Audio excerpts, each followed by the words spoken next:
देखिए, मैंने छोड़-छाड़ तो 23 साल पहले ही किया था।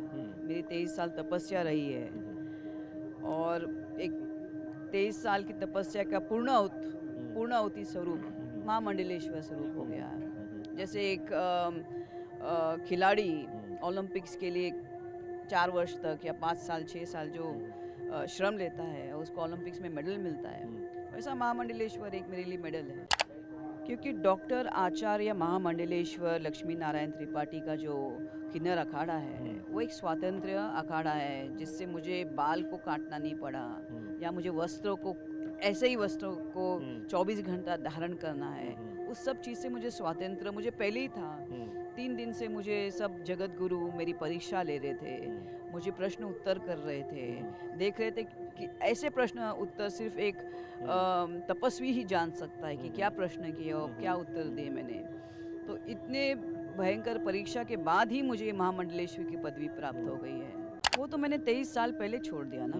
उसके बाद अगर 23 साल में अपने आप को एकदम वैराग्य में डाल सकती हूँ, तो कौन सी चीज़ अभी ललचा, अभी इतनी तो पदवी में तो कठिन है मेरा वापस बॉलीवुड में जाना। और लोग पूछते हैं बॉलीवुड में काफ़ी लोग ऐसे आ भी गए हैं और वापस जा भी चुके हैं। वो इसलिए क्योंकि उन्होंने कभी तपस्या ही नहीं की। वो आ गए, उनको लगा कि एक कॉस्ट्यूम आपको साध्वी बनाता है, ये कॉस्ट्यूम आपको एक साधु बनाता है। और मैंने हमेशा इस चीज़ को खंडन किया था।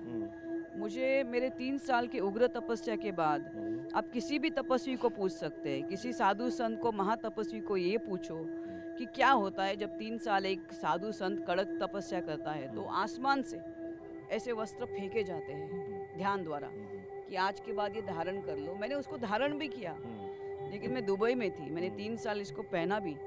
लेकिन मैंने सोचा कि मैं अभी एक स्टूडेंट हूँ, विद्यार्थी हूँ, मुझे झमेला नहीं चाहिए। बिकॉज जिस दिन मैंने धारण किया 2-3 साल के लिए, तो लोग मुझे सब तरह के प्रश्न आके पूछने लगे, मेरा भविष्य पूछने लगे, ममता जी मेरा भविष्य क्या है, मैंने कल क्या खाया, मैंने परसों क्या खाया। मैंने बोला अभी तो मैं अपने आप को ढूंढ रही हूँ। और मैंने कहा ये झंझट है ये कपड़े, बिकॉज ये तब पहनो कि आपके पास सब कुछ प्रश्न के उत्तर हो आपके पास किसी को देने के लिए, कि आपने ध्यान किया तो ध्यान क्या होती है, समाधि किसको कहते हैं, वैराग्य किसको कहते हैं। मुझे काफ़ी लोगों ने बोला, काफ़ी लोगों ने मेरे ये महामंडलेश्वर होने पे आपत्ति जताई है। मैं चाहूँगी कि वो 2-3 घंटा आके मेरे साथ बैठे और शास्त्र, ध्यान, तप के बारे में प्रश्न जो भी उनके मन में आए वो प्रश्न मुझे पूछे। मैं इसी सवाल पर आ रहा था क्योंकि आप जब से ये तय हुआ है कि आप सुर्खियों में आई हैं, तो ये लोग ये कह रहे हैं कि आप सुर्खियों में बने रहने के लिए सब कुछ कर रही हैं, क्योंकि आप जब भी रहीं तो बहुत सुर्खियों में रहीं, आप बॉलीवुड में रहीं, आप अंडरवर्ल्ड से नाम जुड़ा, तमाम चीज़ें हुई।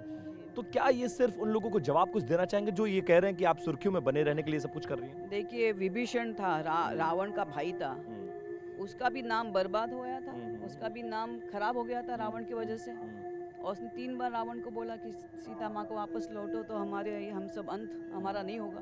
क्या हो गया, लेकिन उनका भी नाम खराब हो गया। तो हमको क्या मालूम है किसके वजह से किसका नाम क्यों खराब होता है। और मैं समझती हूँ हर एक का कर्म अपने ऊपर होता है।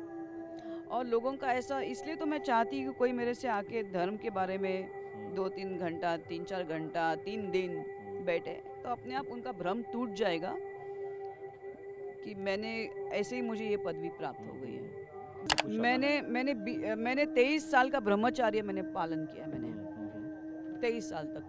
जो लोग सवाल उठा रहे हैं उसके लिए क्या? देखिए, सच को किधर जाने की जरूरत नहीं है, झूठ अपने आप गिर जाएगा जिस दिन मेरे सामने कोई आएंगे, कोई भी आ जाए पूछने के लिए। अब आप बॉलीवुड में वापसी नहीं करेंगी? नहीं नहीं, कोई बोल्ड किरदार नहीं करेंगे? नहीं नहीं नहीं नहीं नहीं। पूरी तरह से साथ दी? मैं किधर थी 23 साल तक, मैं आई क्या बॉलीवुड में? अगर मैंने वो वैराग्य इतना संभाल के रखा, कैसे मैं आऊँगी अभी ये धारण करने के बाद?